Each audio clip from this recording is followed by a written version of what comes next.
Okay, let's unpack this.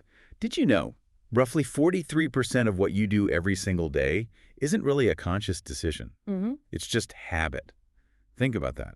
Almost half your life running on, well, autopilot. Yeah, it really makes you stop and think. Right. What if you could, intentionally shape that hidden architecture, build something better? And what's fascinating really is just how much influence these habits have, often completely under the radar. Exactly. Understanding how they actually work sort of behind the scenes isn't just interesting trivia.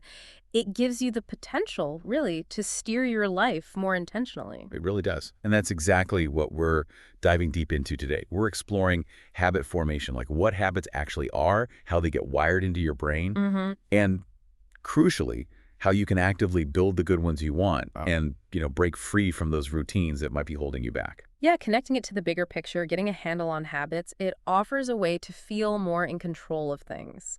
Instead of feeling like you're just swept along, it's a path to making real changes stick. Absolutely. And to get to the heart of this, we've sifted through some really great material. We're drawing quite a bit from The Power of Habit Formation, Building Positive Change Self-Sensei. Mm, good stuff. Yeah, and it pulls together work from, the key thinkers, people like Charles Duhigg, James Clear, B.J. Fogg, Wendy Wood.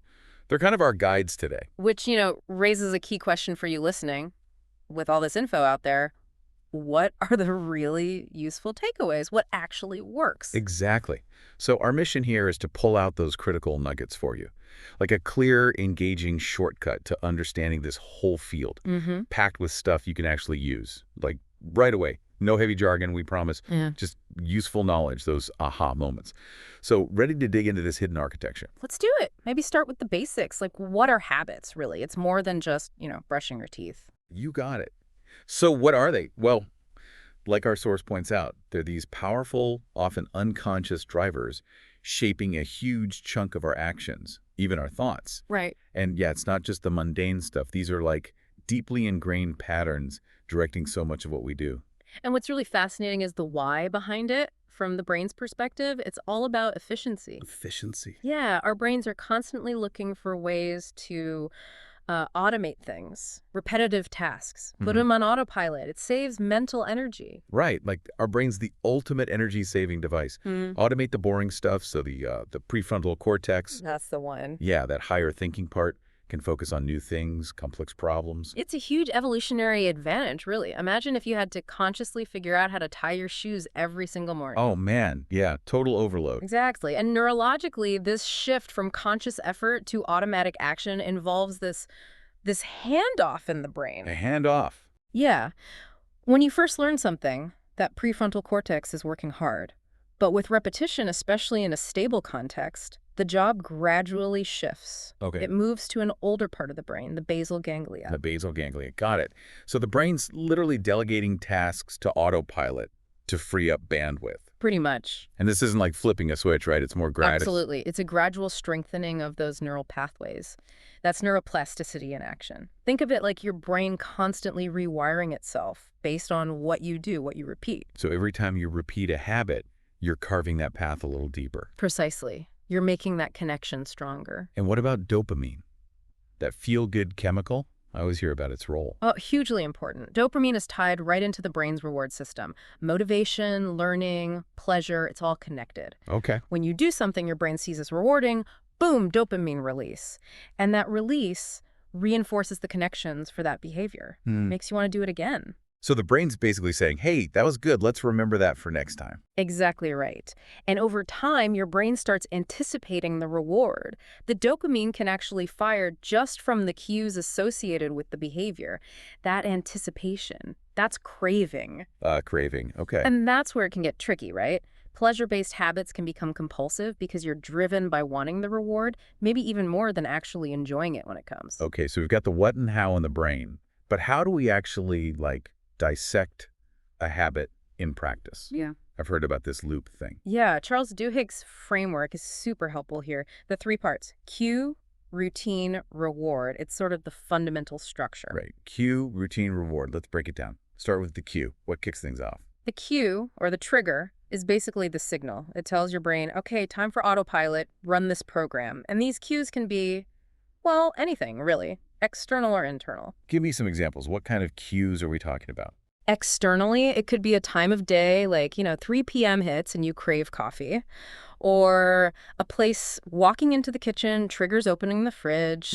Could be certain people, or even an action you just finished, like finishing dinner might cue wanting something sweet. Okay.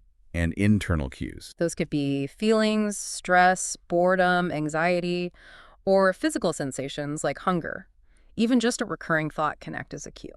So, wow, it's like our environment and our own feelings are constantly sending little signals to our autopilot. Pretty much, yeah. And that's why cue awareness is so vital. Often we're totally unaware of what's actually triggering our habits. Identifying those cues, that's step one for change. Makes sense. So, cue identified. What's next in the loop? Next is the routine. That's the behavior itself, the action, physical, mental, emotional that you perform after the cue. Okay. And once it's a habit, this routine runs mostly on autopilot.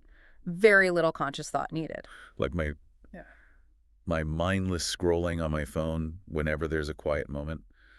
The cue is the lull, the routine is the scrolling. Perfect example. And then finally, the reward. What's the payoff? Right, the reward. This is the good feeling, the positive outcome you get from doing the routine. Exactly. It satisfies whatever craving the cue sparked, and it tells your brain, hey, this whole sequence, worth remembering, do it again. And the reward isn't always like a piece of chocolate, right? It can be more subtle. Absolutely. It could be relief from stress, a feeling of connection, escaping boredom, just the satisfaction of, checking something off. Identifying the real reward you're chasing is crucial. So back to my scrolling habit. The reward might not just be seeing something interesting, but maybe it's like avoiding feeling bored or feeling connected for a second. Precisely. And knowing that is key because real habit change often involves swapping out the old routine for a new one that still delivers a similar reward. It still scratches that same itch, just in a better way. Ah, okay. That makes a lot of sense. So habits are these automatic loops triggered by cues. Where does craving fit in? You mentioned it earlier. Craving is huge. While the reward gets the habit started, it's the craving that really locks it in and makes it so powerful, so persistent. Craving. Like that intense feeling that pulls you towards it even before you do the thing. Exactly that. As your brain cycles through cue routine reward again and again, it starts to anticipate the reward the moment the cue appears. That anticipation, that's the craving.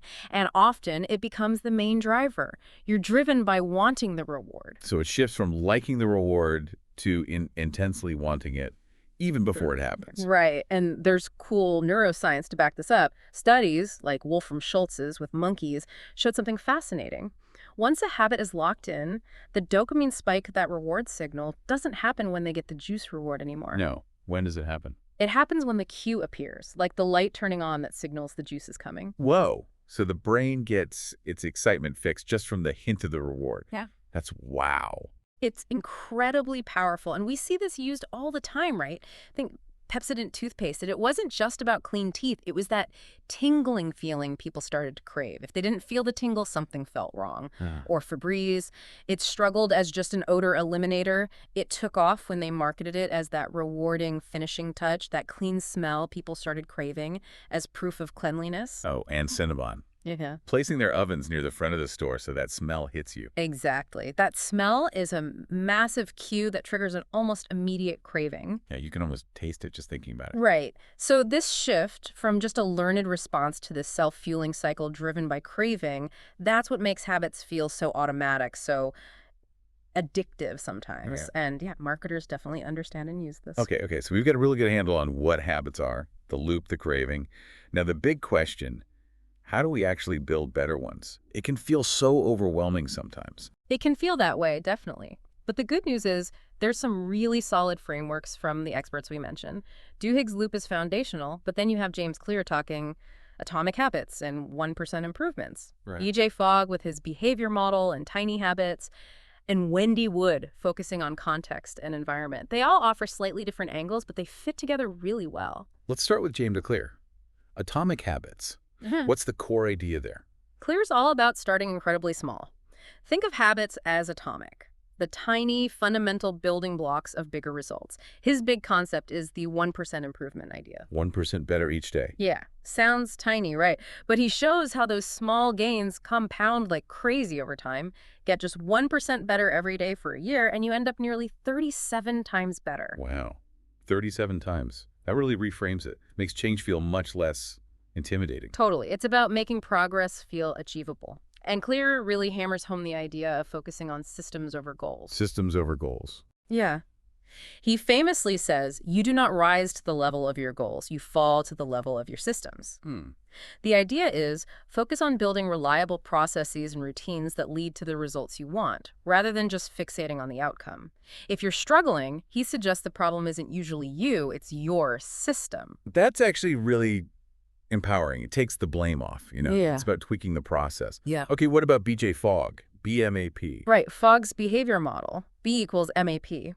For any behavior B to happen, you need three things at the same time. Motivation, M, how much you want to do it.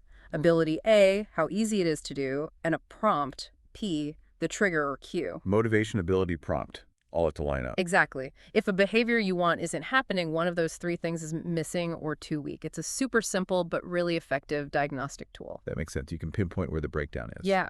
And building on that model, he developed the tiny habits method. This is all about making the new behavior you want ridiculously small and easy, like takes less than 30 seconds. Then you link this tiny habit to what he calls an anchor moment, something you already do reliably every day, like brushing your teeth or making coffee.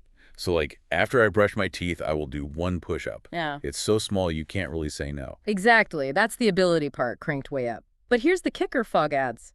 Instant celebration. Celebration. Yeah.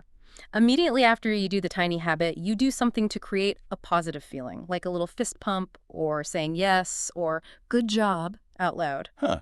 Interesting. Fogg argues it's that positive emotion, that little dopamine hit you give yourself, that actually wires the habit in your brain, maybe even more than just raw repetition. I love that. It makes habit building sound less like a chore and more enjoyable, almost.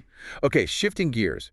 Wendy Wood really emphasizes our surroundings, right? The context. Absolutely. Wendy Wood's research is fascinating. She highlights that huge chunk of our day, that 43% driven by habit, often totally and unconsciously. Right, the autopilot. Which really shows the limits of just relying on willpower, right? Wood argues lasting change comes from shaping your context, designing your environment to support your goals. So it's less about white-knuckling it and more about making your environment do the heavy lifting for you. Exactly.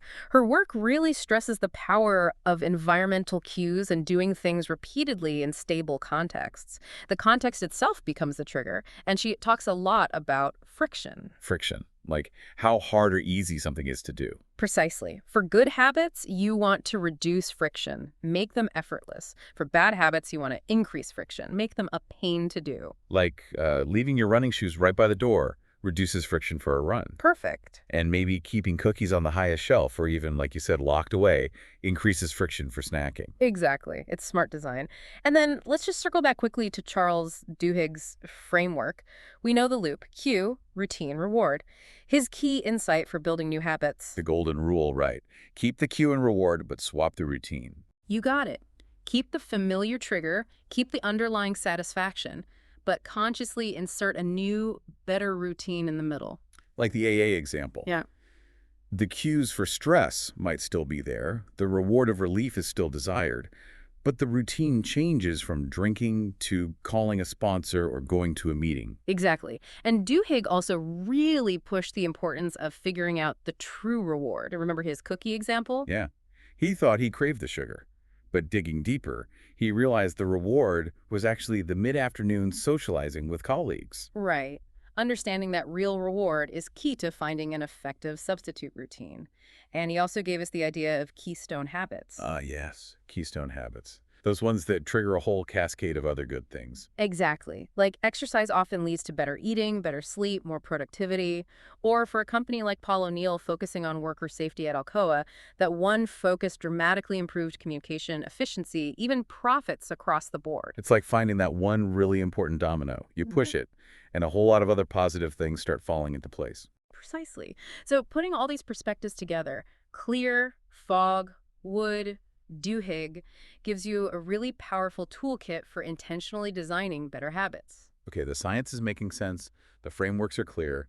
Now let's really get practical. What are the strategies people can actually use starting today to build these positive changes? Right, let's bridge theory to action.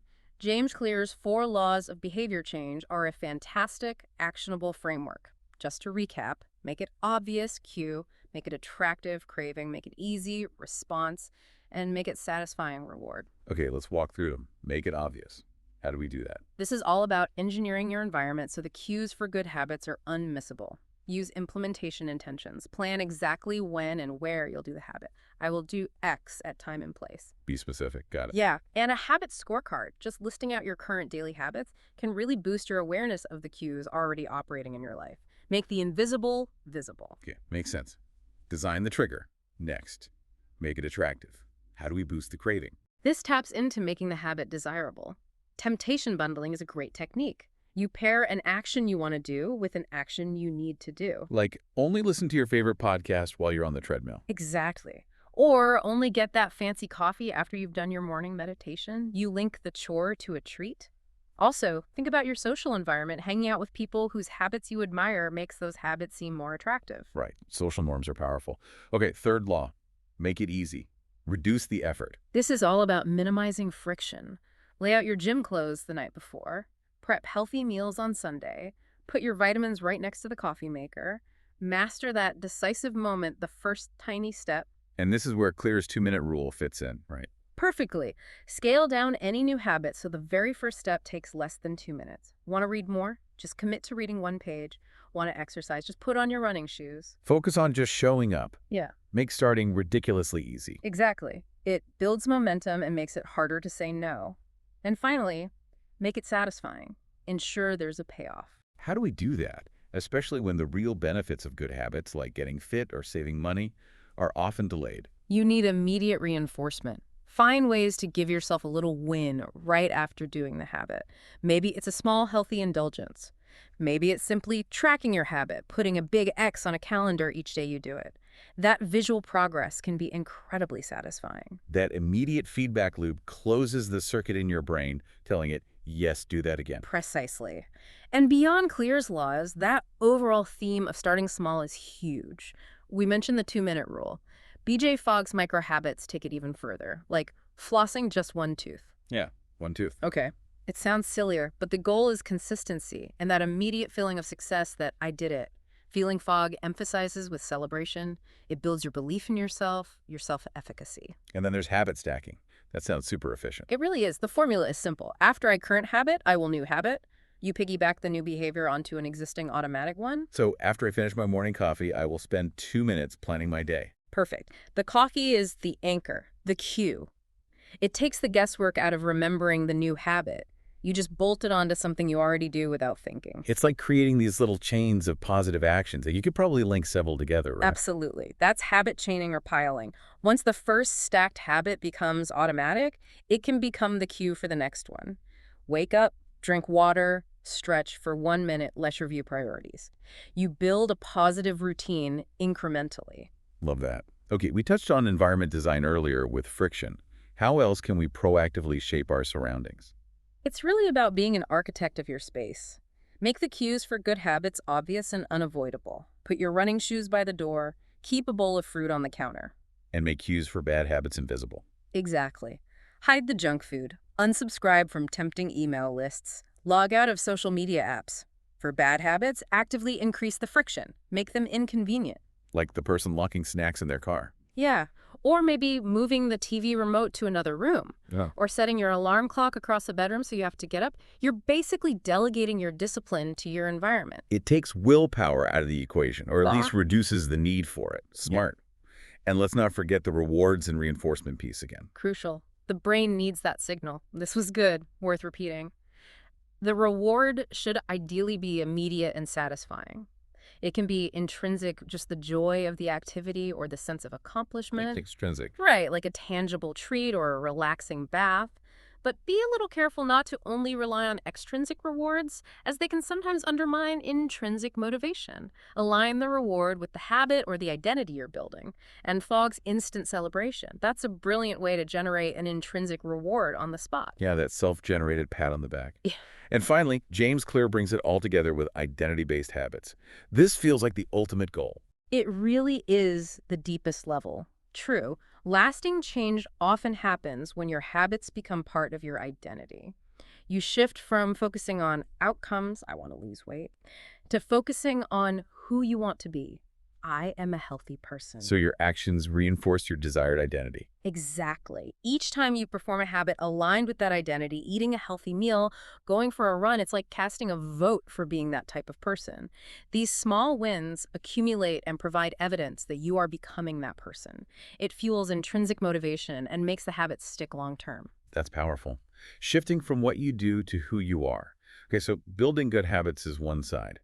What about dismantling the bad ones? Why are they so incredibly hard to break sometimes? Oh, they can be tough. Several reasons. First, those dopamine-driven cravings we talked about get wired really strongly to the cues for the bad habit. Right, the anticipation. Second, they become so automatic, they often happen before we even consciously realize it, below the radar. Third, bad habits usually offer some kind of immediate gratification, right? And our brains tend to prioritize that short-term pleasure over long-term negative consequences. That's called temporal discounting. We value the now more than the later. Exactly. And finally, even when you build a new, healthier habit, the old neural pathway for the bad habit doesn't just vanish, it's still there, lurking. Which is why relapse can happen, especially under stress. So the old wiring is sticky. Makes Right. sense. So how do we fight back? How do we actually break these cycles? Well, the inversions of Clear's four laws are your go-to strategy here. To make a bad habit less likely, you want to flip the laws. Make it invisible, make it unattractive, make it difficult, and make it unsatisfying. Okay, run me through those inversions with examples. Make it invisible. Eliminate the cues. If you want to stop eating junk food, don't have it in the house. Simple as that. If checking your phone first thing derails your morning, leave your phone in another room overnight. Remove the trigger. Got it. Cut off the cue. Make it unattractive. Reframe your mindset. Focus on the negative consequences. Why do you really want to break this habit? What are the downsides? Keep those top of mind. Associate the habit with negative feelings rather than pleasure. Okay. Change the association. Make it difficult. This is all about increasing friction. Make the bad habit inconvenient. Delete distracting apps from your phone. Put cigarettes in a hard-to-reach place. Add steps between you and the behavior. Make it a hassle. And finally, make it unsatisfying. Ensure there's an immediate negative consequence, or at least no immediate reward. Maybe an accountability partner. Tell a friend you'll pay them $5 every time you skip a workout. Or simply reflect on how sluggish you feel after eating that junk food. Link the action to an unpleasant feeling right away. Those are really practical levers to pull. And you mentioned earlier the power of replacement, not just stopping something. Yes, hugely important. Remember the golden rule. Keep the cue, keep the reward, or satisfy the underlying need, but substitute a positive routine for the negative one. So if stress is your cue to smoke, find a different routine that also relieves stress, like a quick walk, deep breathing, or calling a friend.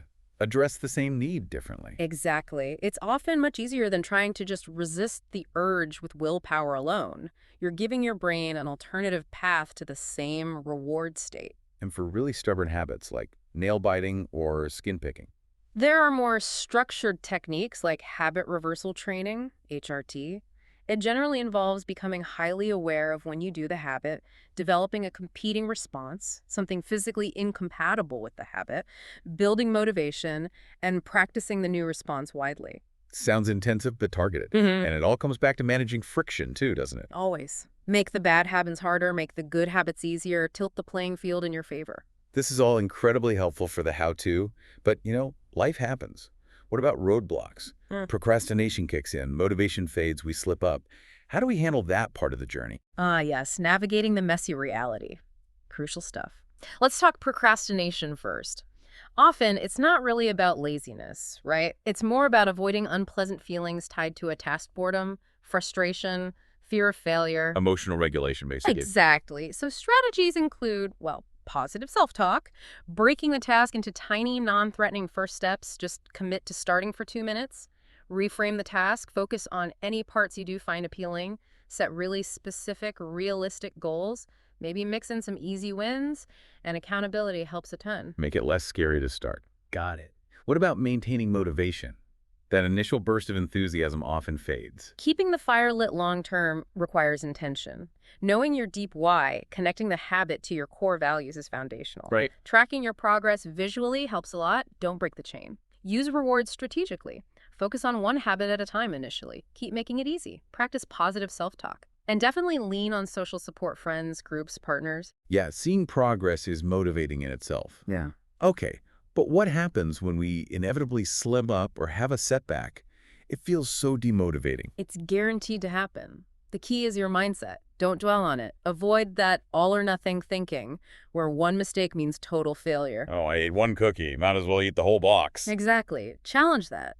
Reframe the setback as data what triggered it. What can you learn? Adopt a seeker mentality. Focus on getting back on track, not on the slip-up itself. Analyze, adjust your plan if needed, and anticipate obstacles next time. Have a plan B. Build resilience, learn and move on. And finally, what about self-discipline and consistency? They seem like the bedrock. They absolutely are. Self-discipline isn't something you just have or don't have. It's like a muscle you build. It's the ability to do what you need to do even when you don't feel like it. And consistency. Consistency is what actually carves those neural pathways deep. Every repetition strengthens the habit. Small, consistent actions are far more powerful than occasional heroic efforts. They build on each other, and interestingly, consistency actually builds self-discipline. The more you consistently do small things, the more disciplined you become. Okay, we've really dug into the individual side of habits, but the source material also talked about the broader impact, right? The ripple effect. Oh, absolutely. The effects go way beyond just checking boxes on your to-do list. Consistent positive habits are really the foundation for personal growth and skill development. How so? Well, they build discipline, focus, resilience qualities that help you learn and master anything. Think about learning an instrument or a language. It's all about consistent practice, which is habit, and learning how to form habits. That's a meta skill that helps you everywhere. Plus, habits like journaling or mindfulness can boost self-awareness and emotional intelligence. It's like good habits build the platform for other types of growth. Mhm. And obviously, they're critical for hitting life goals, right? Yep. And They're the essential link, really. Your big goals, career, health, relationships, they don't happen magically. They happen because of the small things you do consistently, day in and day out. Your habits are either building towards those goals or undermining them. so you need to make sure your daily autopilot is actually flying you in the right direction. Exactly. Do a habit audit. Are your current routines aligned with your long-term vision? But we already talked about keystone habits, those power habits that spark wider change. Right. Individually, exercise is a classic. It often just naturally leads to eating better, sleeping better, feeling less stressed. Organizations have them too. That Alcoa example of safety leading to broader improvements is powerful. Or think about companies investing in employee well-being. That can be a keystone habit boosting engagement and productivity across the board. The source mentioned some inspiring stories too, didn't it? Both famous people and everyday folks. Yeah, lots of examples. You see patterns in successful people: early rising, exercise, time management habits, mindfulness practices, but also powerful stories from regular people shared by authors like James Clear, quitting smoking, finally sticking to an exercise routine, improving relationships, just by applying these principles of small, consistent changes. It shows it's possible for anyone. It really humanizes it and shows that significant change can come from these seemingly small shifts. Okay, as we start to wrap up this deep dive, what's the core message you hope people take away from all this? I think the main thing is this. You really can understand the science behind your habits, and you now have a bunch of practical tools to consciously shape them. Remember the power of starting incredibly small. Remember how crucial your environment is. And maybe most importantly, remember that your habits aren't just about what you do, they're about who you become. So moving from being a passive passenger to being the architect of your daily life. Exactly. And what's one thing you'd encourage people to do, like, right after listening? Just start noticing. Pick one or two ideas that resonated, maybe habit stacking, maybe the 2-minute rule, maybe just identifying cues and start experimenting. Pay attention to your own loops. Cue, routine, reward. Just observe with this new lens. Become a scientist of your own behavior. Yeah. Okay, and here's a final thought to leave you with. Think about it, which single keystone habit, if you started doing it consistently, could create the biggest positive ripple effect across your entire life? And following from that, what's one ridiculously small action you could take today to start that chain reaction? Thanks for diving deep with us.